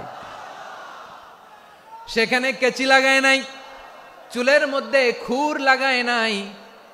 আবু মাহজুরা ডান দিকের চুল কাটতো, বাম দিকের চুল কাটতো, পেছনের চুল কাটতো, সামনের চুল কাটতো না। আবু মাহজুরা রাদিয়াল্লাহু তাআলা আনহুর সামনের চুলগুলো বড় হতে হতে যখন এত বড় হয়ে যায়, তিনি চুলগুলো পেঁচিয়ে মাথার মধ্যে রাখতেন, তারপরে তিনি পাগড়ি পরতেন। সবাই জিজ্ঞেস করতো, আবু মাহজুরা এটা আবার কেমন স্টাইল? দেখতে তোমারে কি বিদঘুটে লাগে, কেমন অড লাগে, কেমন খারাপ দেখা যায়। মক্কায় এমন কোন মানুষ তো দেখি নাই, ডানে চুল কাটে, বায়ে চুল কাটে, পেছনে চুল কাটে, সামনে কাটে না। ওরে আবু মাহজুরা কেমন দেখা যায় তোমারে, তুমি সামনের চুল কাটো না কেন? আবু মাহজুরা বলে, আমি হাঁটু গেড়ে পেয়ারা নবীর সামনে বসেছিলাম, আমার এই মাথার চুলের মধ্যে মুবারক হাত লাগিয়ে বিশ্বনবী নিজে আমাকে আজানের প্রতিটা বাক্য শিক্ষা দিয়েছেন। বিশ্বনবীর মোবারক হাত, পবিত্র হাত আমার মাথার চুলের যেই জায়গায় লেগেছে, আমি চাই ওই চুলগুলা নিয়ে আমি আমার কবরের ভিতরে যাব। সাইয়েদনা আবু মাহজুরা রাদিয়াল্লাহু তাআলা আনহু ইন্তেকালের আগের পর্যন্ত মাথার সামনের চুলগুলা কাটে নাই, মাথার সামনের চুল তিনি কাটেন নাই। সুবহানাল্লাহি বিহামদি। কেমন ভালোবাসতেন বিশ্বনবী সাহাবীদেরকে, সাহাবারা কেমন ভালোবাসতেন বিশ্বনবীকে। সামনের চুলগুলো বড় হতে হতে এত বড় ছিল, পেঁচিয়ে রেখে পাগড়ি পরতেন, কাটতেন না। নবীর হাত লেগেছিল। সুবহানাল্লাহ পড়েন। তাহলে what is the lesson? Moral of the story কি? মোরাল অফ দ্য স্টোরি হচ্ছে, আসছিল আজানকে ব্যঙ্গ করার জন্য, বিকৃত করার জন্য, হয়ে গেল মসজিদুল হারামের মুয়াজ্জিন। দেখেন বিশ্বনবী একটা খারাপ সিচুয়েশনের মধ্যে থেকে কি ভালো জিনিস বের করে আনলেন। আমি যে শুরুতে বলেছি কিভাবে তিনি হিউম্যান রিসোর্সকে ডেভেলপ করেছেন, ম্যানেজ করেছেন। তিনি যে চৌকস ট্যালেন্ট হান্টার ছিল, দেখেন সবার মধ্যে থেকে এর বাছাই করে মুয়াজ্জিন বানাই দিয়েছেন। সুবহানাল্লাহ পড়েন। তার মানে এই না সবাইরে ধরে ধরে উনি মুয়াজ্জিন বানাইছেন। যার যেই ট্যালেন্ট আছে তাকে ওই কাজে অ্যাসাইন করেছেন। যার যেই প্রতিভা আছে তার প্রতিভাকে ইসলামের কাজে লাগিয়েছেন। সুবহানাল্লাহ পড়েন। যায়েদ বিন সাবিত রাদিয়াল্লাহু তাআলা আনহু নাম শুনেছেন? বিশ্বনবী দেখলেন মদিনার এই আনসারী সাহাবী হাইলি ট্যালেন্টেড, ইন্টেলেকচুয়াল, মেরিটোরিয়াস, জ্ঞানের প্রতি তার আকর্ষণ, মারাত্মক আকর্ষণ। বিশ্বনবী তাকে দায়িত্ব দিলেন, কোরআন যা নাজিল হয় তুমি লিখো, কাতিবুল ওয়াহি বানায় দিলেন। সুবহানাল্লাহ। যায়েদ বিন সাবিতরে আবার আজান শিখান নাই, কারণ তার মধ্যে বিশ্বনবী প্রতিভা দেখেছেন, একাডেমিক প্রতিভা। বিশ্বনবীর একাডেমিক প্রজেক্টগুলো তিনি হ্যান্ডেল করতেন। যায়েদ বিন সাবিত ছিল বিশ্বনবীর ব্যক্তিগত সচিব। কি ছিল? ব্যক্তিগত সচিব। বোঝেন নাই? বিশ্বনবীর ব্যক্তিগত সচিব এবং দোভাষী। ইহুদিরা কিছু লিখে দিলে এটার অর্থ বিশ্বনবীরে বুঝায় দিতেন, আবার ইহুদিদের কাছে কিছু লিখতে হলে তিনি লিখে দিতেন। বিশ্বনবী একদিন বললেন, ইন্নী ওয়াল্লাহি মা আমানু ইয়াহুদা আলা কিতাব। ইহুদিরা যে চিঠি পাঠায় অর্থ তো বুঝি না, আরেক ইহুদি আইনে অর্থ করা লাগে, আবার ইহুদিদের কাছে কিছু লিখে পাঠাইতে চাইলে আমরা তো লিখতে পারি না, ইহুদিরে দিয়ে লেখা লাগে। ওরা যে পয়রা শোনায় লিখে দেয়, আমি ওদের বিশ্বাস করি না। আমার নিজের একজন লোক দরকার। বিশ্বনবী এই যায়েদ বিন সাবেতকে চুজ করলেন ল্যাঙ্গুয়েজের জন্য। উনি বললেন, যায়েদ, তোমার সফট স্কিলকে ডেভেলপ করতে হবে, তুমি হিব্রু ল্যাঙ্গুয়েজ শিখে ফেলো। যায়েদ বিন সাবেত বলল, বিশ্বনবীর মোটিভেশন আর ইন্সপিরেশন পেয়ে আমি 15 দিনে ইহুদিদের এই হিব্রু ল্যাঙ্গুয়েজ শিখে ফেললাম। শুধু শিখে ফেললাম না, হাত্তা হাদিকতু, even I became master in the language. এই ভাষা আমি পারদর্শী হয়ে গেলাম। এরপরে ইহুদিরা চিঠি লিখে পাঠালে আর কোনো ইহুদি ডাকা লাগতো না, আমি নবীর এটার অর্থ শুনে পরে বুঝাই দিতাম। আবার ইহুদিদের কাছে চিঠি লেখা লাগলে আমি যায়েদ বিন সাবেত চিঠি লিখে দিতাম। সুবহানাল্লাহ। দেখেন, এত সাহাবীর মধ্য থেকে বিশ্বনবীর একাডেমিক প্রজেক্ট, ব্যক্তিগত সচিব, দোভাষী হিসেবে তিনি যায়েদ বিন সাবেতের মতো তরুণকে নির্বাচিত করেছেন। কেমন ট্যালেন্ট হান্টার ছিল আমার নবী। সুবহানাল্লাহ পড়বেন না? বিশ্বনবীর ইন্তেকালের পরে সাইয়েদনা আবু বকর রাদিয়াল্লাহু তাআলা আনহু যখন খলিফা হয়ে আসলেন, কোরআনকে সংকলনের দায়িত্ব দেয়া লাগবে, কোন সাহাবীকে দিবেন? সব সাহাবারা মিলে পরামর্শ করলেন। সাইয়েদনা আবু বকর, ওমর সবাই মিলে এই বিশাল কোরআন সংকলনের গুরু দায়িত্ব বিশ্বনবীর ব্যক্তিগত সচিব, বিশ্বনবীর দুভাষী, বিশ্বনবীর সিলেক্ট করাই লোক যায়েদ ইবনে সাবেত রাদিয়াল্লাহু তাআলা আনহুকে দিয়েছে। এই যে আজকের যে কোরআন পড়েন, এটা আগে এরকম ছিল না। কোরআন নাজিল হলে সাহাবারা চামড়ার, ওটের চামড়ায় লিখে ফেলতো, ওটের চ্যাপ্টা হাড্ডির মধ্যে লিখে ফেলতো, গাছের গুড়ির মধ্যে লিখে ফেলতো, বিভিন্ন জনের কাছে ছড়ানো ছিটানো ছিল। আবু বকর রাদিয়াল্লাহু তাআলা আনহু একসাথে করলেন, পরবর্তীতে উসমান রাদিয়াল্লাহু তাআলা আনহু একসাথে করলেন। 114 সূরার এখন এই মুসহাফ, এই কম্পাইলেশন, এই কপি আমরা পেয়েছি, যার হিউজ কন্ট্রিবিউশন ছিল। এই পুরো কোরআন কম্পাইলেশনের প্রজেক্ট ম্যানেজার ছিল যায়েদ বিন সাবেত রাদিয়াল্লাহু তাআলা আনহু। কোরআন কম্পাইলেশনের প্রজেক্ট ম্যানেজার। দেখেন, উনারে মাথায় হাত দিয়ে আজান শিখায় নাই। সুবহানাল্লাহ কইবেন না?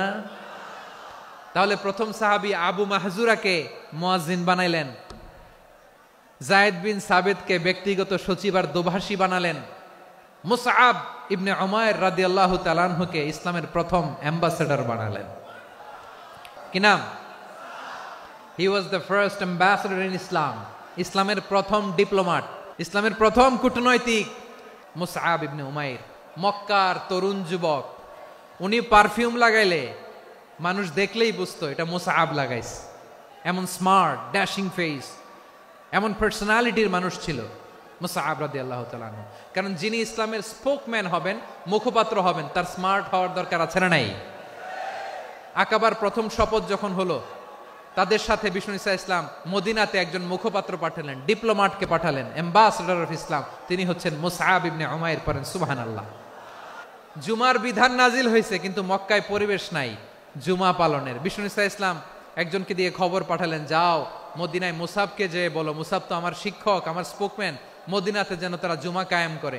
বিশ্বনবীর আগেই মুসআব মদিনার মুসলিমদেরকে নিয়ে মদিনায় প্রথম জুমা কায়েম করে ফেলছে। কোন সুবহানাল্লাহ। ডিপ্লোম্যাটদের কেমন হইতে হয়, অ্যাম্বাসেডারের কেমন হইতে হয়, মুসআব রাদিয়াল্লাহু তাআলা আনহুর কাছ থেকে শিখে নাও। তাহলে মুসআব রাদিয়াল্লাহু তাআলা আনহুকে বিশ্বনবী ল্যাঙ্গুয়েজ শিখান নাই, সফট স্কিল শিখান নাই। যায়েদ রাদিয়াল্লাহু তিনি হিব্রু ল্যাঙ্গুয়েজ শিখেছেন, সুরিয়ানি শিখেছেন, কিন্তু মুসআবকে তিনি বানিয়েছেন the spokesman of Islam, the first diplomat, the ambassador of Islam. আব্দুল্লাহ ইবনে আব্বাস রাদিয়াল্লাহু তাআলা আনহু বিশ্বনবীর কাজিন, চাচাতো ভাই। আবার মাইমুনা রাদিয়াল্লাহু তাআলা আনহু, মাইমুনা নবীর স্ত্রী, তিনি ছিলেন আব্দুল্লাহর আপন খালা। তো নবীর বউ যদি ওনার খালা হয়, নবী তার কি খালু। তাহলে সম্পর্ক অনেক গভীর, কাজিন আবার খালু। ছোট্ট মানুষ, তাই রাতে মাঝে মাঝে ঘরে থাকতো।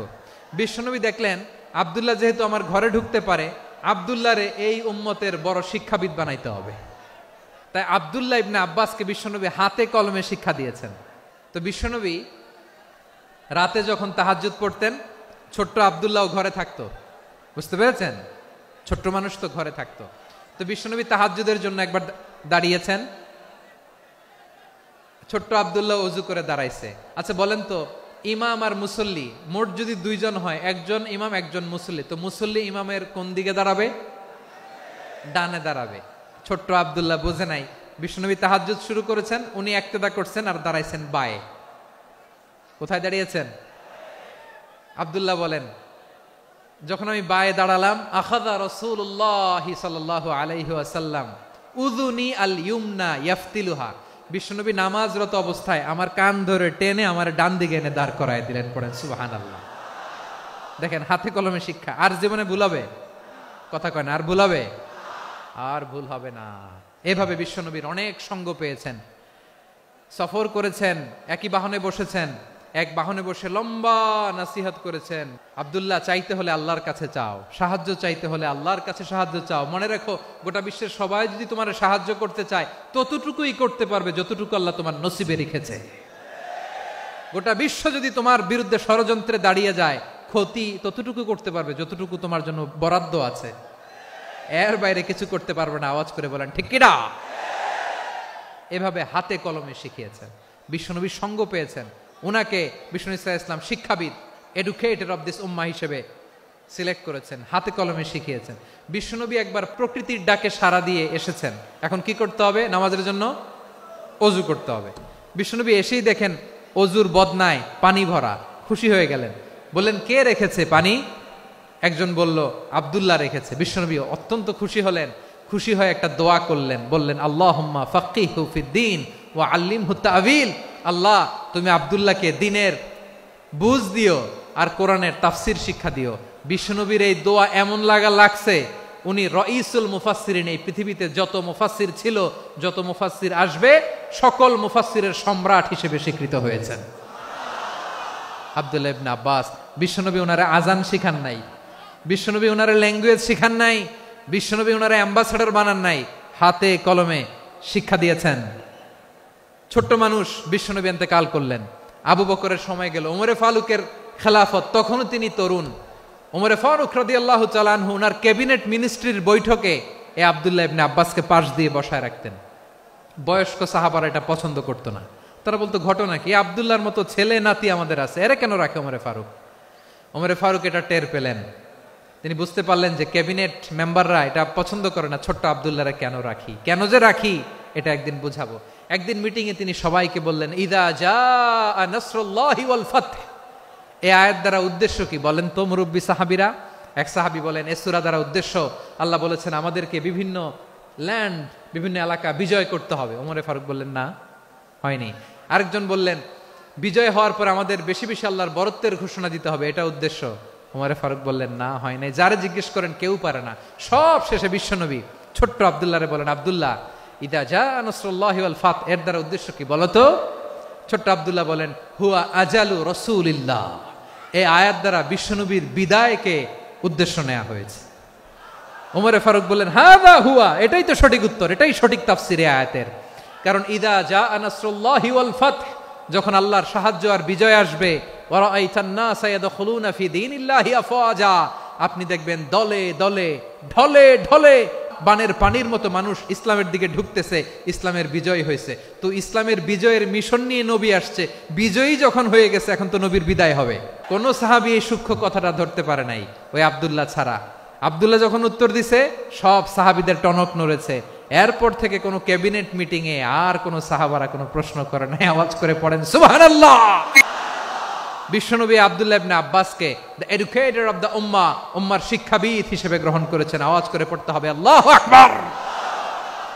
সাহাবীদের নামগুলো মনে থাকবে?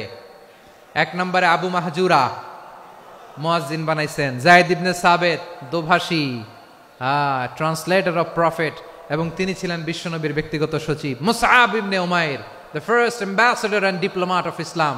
আব্দুল্লাহ ইবনে আব্বাস, এই উম্মার সবচেয়ে বড় এডুকেটর, শিক্ষাবিদ। আরেকজন ছিল আব্দুল্লাহ ইবনে মাসউদ রাদিয়াল্লাহু তাআলা আনহু। দুই আব্দুল্লাহ, আব্বাস গেল, আরেকজন হচ্ছে মাসউদ। মক্কার তরুণ, ছাগল পালতো মুশরিকের। বিশ্বনবী আর আবু বকর রাদিয়াল্লাহু তাআলা আনহু একবার গেলেন, যে দেখে এই তরুণ দাঁড়ায় আছে। বিশ্বনবী বলেন, আমি খুব ক্ষুধার্ত, তোমার কাছে কি দুধ আছে ছাগলের? আব্দুল্লাহ আছে, ওয়ালাকিন আনা মু'তামান, কিন্তু যে দুধ আছে এটা আমানতের, আমি দিতে পারবো না। বিশ্বনবী এইটা শুনেই তারা টার্গেট করে ফেলছে। আনা মু'তামান, দুধ আছে কিন্তু এটা আমার মালিকের, আমি তো দরদ দেখাই, আমার মালিকের দুধ, আপনি পথিক, আপনারে দিতে পারি না। বিশ্বনবী টার্গেট করে ফেলছেন, এরে আমার কাজে লাগাইতে হবে। বিশ্বনবী বললেন, আচ্ছা ঠিক আছে, দুধ দিও না, কিন্তু এমন ছাগি আছে কিনা যেই ছাগির সাথে কোনো ছাগলের মিলন হয় নাই, তার ওলানে দুধও আসে নাই, বাচ্চাও নাই, এরকম ছাগির থেকে যদি আমি দুধ খাই তাহলে তো সমস্যা নাই। বলতেছে এরকম ছাগির থেকে দুধ খাইলে সমস্যা নাই, কারণ এরকম ছাগির ওলান থেকে দুধ আসবেও না। বলতেছে ঠিক আছে, এরকম একটা ছাগি নিয়ে আসা হলো। বিশ্বনবী বিসমিল্লাহ বলে ওই ছাগির ওলানে হাত দিলেন। হাত দিতে দেরি, পুরো ওলানটা দুধে ভরে যেতে দেরি হয় না। বিশ্বনবী আর আবু বকর রাদিয়াল্লাহু তাআলা আনহু দহন করে পেট ভরে খেলেন। এই দৃশ্য আব্দুল্লাহ ইবনে মাসউদের হৃদয়ে দাগ কাটলো। এই মুআজিজা দেখে তিনি বললেন, আশহাদু আল্লা ইলাহা ইল্লাল্লাহ ওয়া আশহাদু আন্না মুহাম্মাদুর রাসূলুল্লাহ। তিনি ষষ্ঠ মুসলিম ছিলেন, 6 নম্বর মুসলমান। ওনাকে টার্গেট করে বিশ্বনবী দেখলেন এমন ইন্টেলেকচুয়াল ব্রেন, উনি সূক্ষ্ম সূক্ষ্ম জিনিস বুঝে বেশি, ফিকহি জ্ঞান ওনার মধ্যে বেশি। বিশ্বনবী ওনাকে কোরআনের জ্ঞান শিক্ষা দিতে লাগলেন। উনি বিশ্বনবী সবার কাছে কোরআন শোনায়, কিন্তু বিশ্বনবী নিজে আব্দুল্লাহ ইবনে মাসউদের কাছ থেকে কোরআন শুনতো। বিশ্বনবী একবার বললেন, ইকরা আলাইয়া ইয়া মাসউদ। ইবনে মাসউদ একবার শোনাও তো কোরআন দেখি। আব্দুল্লাহ ইবনে মাসউদ বলে, আকরাউ আলাইকা ওয়া আলাইকা উনজিল। নবী, আপনার উপর কোরআন নাজিল হয় আর আমি আপনার সামনে কোরআন পড়ব। বিশ্বনবী বললেন, ইন্নী উহিব্বু আন আসমাআহু মিন গায়রি। আমি নিজে পড়তে যেমনি ভালোবাসি, অন্যে পড়ুক আমি শুনবো, এটাও আমি ভালোবাসি। সূরা নিসা তিনি তেলাওয়াত করে শুনিয়েছেন। এমন সূক্ষ্ম সূক্ষ্ম বিষয় বিশ্বনবী উনাকে ধরিয়ে দিয়েছেন। উনি হয়ে গিয়েছেন আব্দুল্লাহ ইবনে আব্বাস, হয়েছেন রাইসুল মুফাসসিরিন, উনি হয়ে গিয়েছেন ফাকিহুল উম্মাহ। উনার চাইতে বড় ফকি এই পৃথিবী আর দেখবে না। চিল্লায় বলেন সুবহানাল্লাহ। উনি বলতেন, ওয়াল্লাহি ইল্লাযী লা ইলাহা গায়রু মা উনজিলাত সূরাতুন ইল্লা ওয়া আনা আ'লামু আইনা উনজিলাত ওয়া ফীমা উনজিলাত। বিশ্বনবী এমন ভাবে কোরআনের দার্স আমাকে দিয়েছেন, কোরআনে যত সূরা নাজিল হয়েছে, যেখানে নাজিল হোক না কেন আমি জানি এটা কোথায় নাজিল হয়েছে এবং কোন প্রেক্ষাপটে নাজিল হয়েছে। এমন একটা সূরা নাই যে সূরার কোথায় নাজিল হয়েছে আমি মাসুদের জানা নাই, কোন প্রেক্ষাপটে নাজিল হয়েছে আমার জানা নাই। এরকম ঘটবে না। চিল্লায় বলেন আল্লাহু আকবার। এই আব্দুল্লাহ ইবনে মাসউদ রাদিয়াল্লাহু তাআলা আনহু ওমর ফারুকের সময় কুফার চিফ জাস্টিস ছিলেন। কুফা নগরীর চিফ জাস্টিস। চিফ জাস্টিস বুঝেন নাই? বিচারপতি। কি ছিলেন? সবাই বলে নাই, কি ছিলেন? বিচারপতি ছিলেন। এবং ওনার যে ফিকহি জ্ঞানের ধারা, এটাই আলকামা, ইব্রাহিম আন-নাখাই, হাম্মাদ ইবনে সুলাইমান হয়ে ইমাম আবু হানিফা পর্যন্ত পৌঁছেছে। এবং ওনার ফিকহি জ্ঞানের ধারাই হানাফি মাযহাবে অ্যাকসেপ্ট হয়েছে। আজও এগুলো হানাফি মাযহাবে চর্চিত হয়। হানাফি মাযহাবের সব ফিক আব্দুল্লাহ ইবনে মাসউদের ফিকহি জ্ঞানের ধারা থেকে নেওয়া হয়েছে। চিল্লায় পড়েন সুবহানাল্লাহ। তাহলে উনাকে বিশ্বনবী বানিয়েছেন জুরিস্ট, আইনবিদ, ফকিহ। উনারে আজান শিখান নাই। হিউম্যান রিসোর্স ডেভেলপমেন্ট কিভাবে করবেন, মানব সম্পদের উন্নয়ন কিভাবে করতে হয়, কিভাবে যার যেখানে প্রতিভা কাজে লাগাতে হয় উনি দেখিয়েছেন। সুবহানাল্লাহ পড়বেন না? খালিদ বিন ওয়ালিদ কি ছিলেন? বীর যোদ্ধা। কিন্তু তিনি ইসলাম ধর্ম গ্রহণ করেছেন অনেক দেরিতে, 8ম হিজরিতে।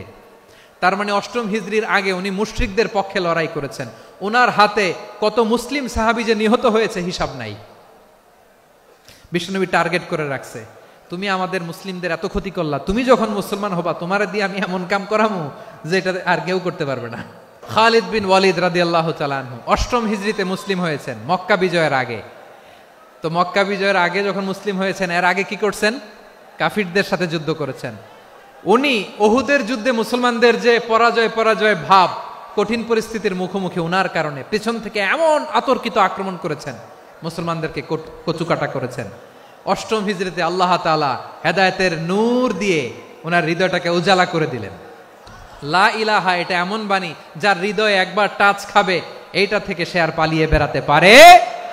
ঝিনুকের ভেতর লুকিয়ে থাকে যেমন মতি, ঝিনুকের ভেতর লুকিয়ে থাকে যেমন মতি, কলমা শাহাদাতে আছে আল্লাহর জ্যোতি, কলমা শাহাদাতে আছে আল্লাহর জ্যোতি।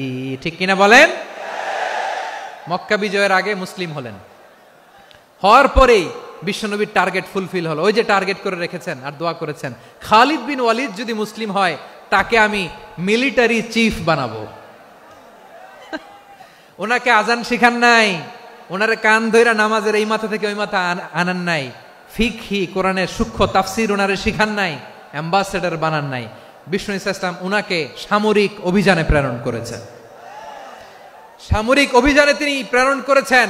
উনার জীবদ্দশায় উনার নেতৃত্বে যতগুলো যুদ্ধ হয়েছে একটা যুদ্ধেও তিনি পরাজয় বরণ করেন নাই। ওমরে ফারুকের সময়কালে তিনি চিফ অফ মুসলিম মিলিটারি মানে মুসলিম সেনাপতি হয়েছেন। তাহলে কিভাবে হিউম্যান রিসোর্স ব্যবহার করতে হয় গোটা বিশ্ব আমার নবীর কাছ থেকে শিখে নাও। খালিদ বিন ওয়ালিদ, ওনাকে বিশ্বনবী একটা উপাধি দিয়েছেন। উপাধিটা হচ্ছে সাইফুল্লাহিল মাসলুল, আল্লাহর নাঙ্গা তরবারি, আল্লাহর খোলা তরবারি, দ্য ওপেন সোর্ড অফ আল্লাহ। খালিদ বিন ওয়ালিদ মুসলিম সেনাপতি। হাসান বিন সাবেত রাসূলের সভা কবি, কালচারাল হিজিমনিকে ডিফিট করার জন্য। উনি ভালো অস্ত্র চালানো জানতেন না, ওই কাজে উনি যেতেন না। ওনার ছিল কাব্য প্রতিভা। কাফিররা কবিতা দিয়ে নবীকে গালি দিত, বিশ্বনবী বলতেন, ইয়া হাসান আজিব আন রাসূলিল্লাহ, তুমি নবীর হয়ে কাফেরদের এই কথাগুলোর জবাব দাও। বিশ্বনবীর একটা মিম্বার ছিল, বিশ্বনবীর মিম্বারের পাশাপাশি মসজিদে নববীতে এই হাসান বিন সাবেতের জন্য বিশ্বনবী একটা স্পেশাল মিম্বার বানিয়ে দিয়েছেন। এখান থেকে তুমি জবাব দাও। এবং বিশ্বনবী বলেছেন, আল্লাহুম্মা আইয়িদহু বিরূহিল কুদুস। আল্লাহ, হাসান আমার পক্ষে জবাব দেয়, তুমি জিব্রাইল মারফত তাকে সাহায্য পাঠাইয়া দিও। রাসূল সাল্লাল্লাহু আলাইহি ওয়াসাল্লামের সভা কবি, the poet of the prophet, নবীর কবি। উনি কবিতা দিয়ে এমন উচ্চাঙ্গের ভাষায় কবিতা দিয়ে তিনি জবাব দিতেন, কাফিরদের গা শিহরে যেত, তাদের হৃদয়ে আগুন ধরে যেত। তাহলে এরকম কবিরও দরকার আছে না নাই? এখন যাকে আল্লাহ দিছে কাব্য প্রতিভা, এরা যদি আপনি যুদ্ধের ময়দানে পাঠান হবে? যারে দিছে সুরেলা গলা, এরা যদি অ্যাম্বাসেডর বানান হবে না। হাসান বিন সাবেত ছিলেন বিষ্ণু ইসলামের কবি। হুযায়ফা ইবনুল ইয়ামান বিশ্বনবীর গোয়েন্দা বিভাগের প্রধান। কিসের প্রধান? হুযায়ফা ইবনুল ইয়ামান। ওনার ছিল ডিটেকটিভ মাইন্ড, ডিটেকটিভ মাইন্ড, গোয়েন্দা বিভাগের প্রধান। এবং উনি হচ্ছেন সাহিবু সিররি রাসূলিল্লাহ, রাসূল সাল্লাল্লাহু আলাইহি ওয়াসাল্লামের গোপন তথ্যের ধারক বাহক। নবীর যেই কথা কেউ জানে না, সব হুযায়ফার পেটের ভিতরে ছিল। সুবহানাল্লাহ পড়েন। মদিনার যত ইহুদিদের একটা লিস্ট ছিল, এই লিস্ট শুধু দুইজন জানতো, বিশ্বনবী আর হুযায়ফা। গোয়েন্দা বিভাগের হেড ছিল। খন্দকের যুদ্ধে প্রচন্ড আজকের মতো শৈত্য প্রবাহ, মাটি খনন করতে করতে সাহাবীদের পেটে ক্ষুধা নাই, দাঁড়াইতে পারে না নামাজের জন্য, এত ক্লান্ত, ক্ষুধা, ক্লান্ত, শ্রান্ত। বিশ্বনবী বললেন, কে আছো? এই কঠিন শীত, এই ভয় আর ক্ষুধার মধ্যেও খন্দকের পরীক্ষার টপকে শত্রু শিবিরে যে আমাকে তথ্য দিবা, কে আছো? কারো গায়ে শক্তিই নাই যে দাঁড়াবে, কেউ দাঁড়ায় না। বিশ্বনবী তখন নিজে হুযায়ফাকে ডাক দিলেন, হুযায়ফা, যে আমাকে আজকে শত্রু শিবিরের তথ্য এনে দিবে, সে জান্নাতে আমার মোরাফাকা, আমার সঙ্গী হবে। হুযায়ফা রাদিয়াল্লাহু ইবনুল ইয়ামান জীবনের ঝুঁকি নিয়ে এই ক্ষুধা, শৈত্য প্রবাহ, কোল্ড ওয়েভসকে উপেক্ষা করে পরীক্ষা টপকে শত্রু শিবিরে যে সবার কথাগুলো চুপে চুপে শুনে বিশ্বনবীর দরবারে এসে গোয়েন্দাদের মতো তথ্য সরবরাহ করেছে। বিশ্বনবীর গোয়েন্দা বিভাগের প্রধান হুযায়ফা ইবনুল ইয়ামান ইন্টেলিজেন্স বিভাগ চালাতেন। মুনাফিকদের নাম ওনার কাছে ছিল। মুআয ইবনে জাবাল মদিনা রাষ্ট্রের সবচেয়ে সিনিয়র আমলা ছিলেন। আমলাতন্ত্র চিনেন তো? প্রশাসনিক কাজ যারা চালায়, অ্যাডমিনিস্ট্রেশন বুঝেন না? The department of administration. মদিনার রাষ্ট্রের সিনিয়র আমলা মুআয ইবনে জাবাল মুতাখাসসিসুন ফিল হালাল ওয়াল হারাম, হালাল হারামের স্পেশালিস্ট ছিলেন।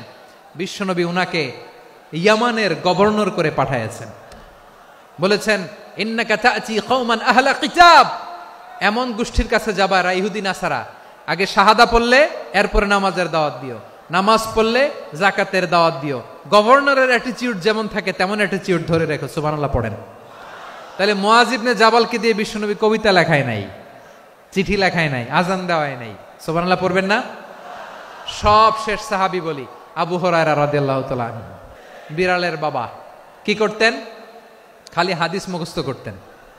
উনি বলতেন, আলজামু রাসূলুল্লাহ আলা মিলই বাতনি, আমার শুধু পেটের ক্ষুধার বন্দোবস্ত হইলে আমি নবীর সঙ্গ ছাড়তাম না।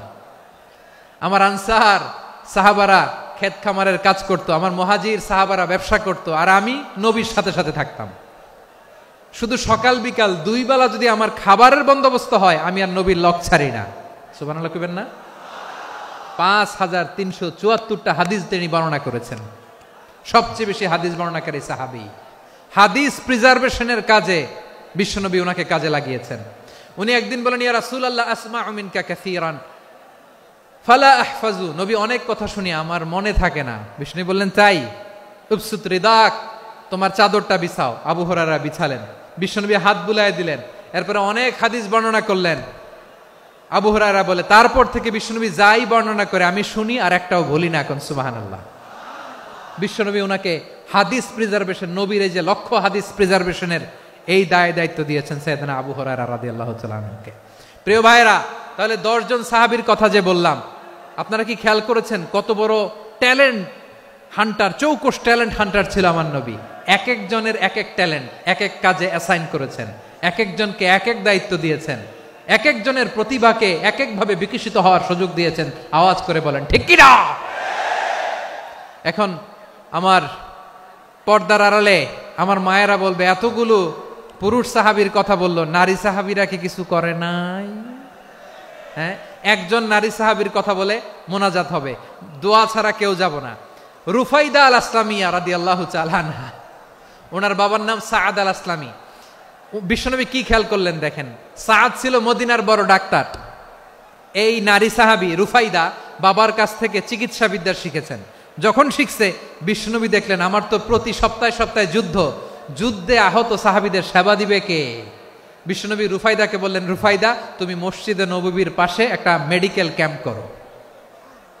এই যে সাকিনা আদ্দিন মেডিকেলের আমার ছাত্রী বন্ধুরা, শুনে রাখো, তোমাদের আইকন হচ্ছে এই রুফাইদা আল আসলামিয়া। বিশ্বনবীর ডিরেকশন অনুযায়ী তিনি মসজিদে নববীর পাশে একটা মেডিকেল ক্যাম্প করলেন এবং আহত সাহাবাদের চিকিৎসা উনি ওনার টিম নিয়ে দিতেন। বিশ্বনবীর পরামর্শে উনি আনসারি এবং মুহাজির মহিলা সাহাবীদেরকে নিয়ে একটা স্পেশাল মেডিকেল টিম গঠন করলেন। খায়বার যুদ্ধে 7ম হিজরিতে যখন বিশ্বনবী যায়, উনি ওনার টিম নিয়ে আসলেন, বললেন, ইয়া রাসূলুল্লাহ, আমরা তো তলোয়ার চালাতে পারি না, আমরা তো তীর মারতে পারি না, আপনি যদি অনুমতি দেন খায়বার অভিযানে আমি আমার টিম নিয়ে মেডিকেল টিমের সেবাটা সার্ভিসটা দিতে চাই। পড়েন সুবহানাল্লাহ। বিশ্বনবী অনুমতি দিলেন, যোদ্ধা সাহাবীদের সাথে রুফাইদা আল আসলামিয়া উনিও মেডিকেল টিম নিয়ে অগ্রসর হলেন। খায়বারের প্রতিটা আহত ইনজুর্ড সাহাবী যারা ইনজুরি শিকার হয়েছেন, সবাই রুফাইদা আল আসলামিয়ার এই মেডিকেল ক্যাম্প থেকে চিকিৎসা সহায়তা পেয়েছেন। সুবহানাল্লাহ পড়েন। দেখেন কিভাবে বিশ্বনবী ট্যালেন্ট বাছাই করতেন। আপনি অবাক হবেন, বাহরাইনের মেডিকেল ইউনিভার্সিটিতে রুফাইদা আল আসলামিয়া মেডিকেল প্রাইজ অ্যাওয়ার্ড প্রতি বছর দেয়া হয়। যদি 8 দিনের এই মেডিকেল, আমার বোনেরা যদি জেনে থাকো জানো, না হলে নতুন করে জানো, সার্চ দিও, রুফাইদা আল আসলামিয়া মেডিকেল অ্যাওয়ার্ড বাহরাইনের ইউনিভার্সিটিতে দেয়া হয়। প্রিয় ভাইয়েরা, তাহলে আলোচনার সামারি আমরা করি। বিশ্বনবী যেভাবে হিউম্যান রিসোর্সকে ম্যানেজ করেছেন, যার যেখানে প্রতিভা কাজে লাগিয়েছেন, আমরাও যদি করি, আমাদের বাংলাদেশের চিত্র আমরা পাল্টে যেতে পারবো। আমরা শুরুতে শুনেছি মানুষের আছে অসীম সম্ভাবনা, প্রতিটা মানুষ অনন্য, যত্ন নিলে, যথাযথ পরিচর্যা করলে মানুষ বিশ্ব জয় করতে পারে, ঠিক কিনা? আমাদের হাফেজে কোরআনের সামনে দাঁড়াতে পারে এমন কোন হাফেজে কোরআন আল্লাহর জমিনে জন্ম হয় নাই। গোটা বিশ্ব কাঁপিয়ে তারা সেরা, আমাদের ক্রিকেটাররা সেরা, আমাদের তৈরি পোশাক শিল্প সেরা। এরকম অনেক অনেক সেরা জিনিস আছে, আমরা এগুলোর নার্চারিং করতে পারি নাই, পরিচর্যা করতে পারি নাই, সঠিক তারবিয়াতের অভাব। তাহলে মানুষের অসীম সম্ভাবনাকে কাজে লাগাতে হবে, ঠিক কিনা বলেন?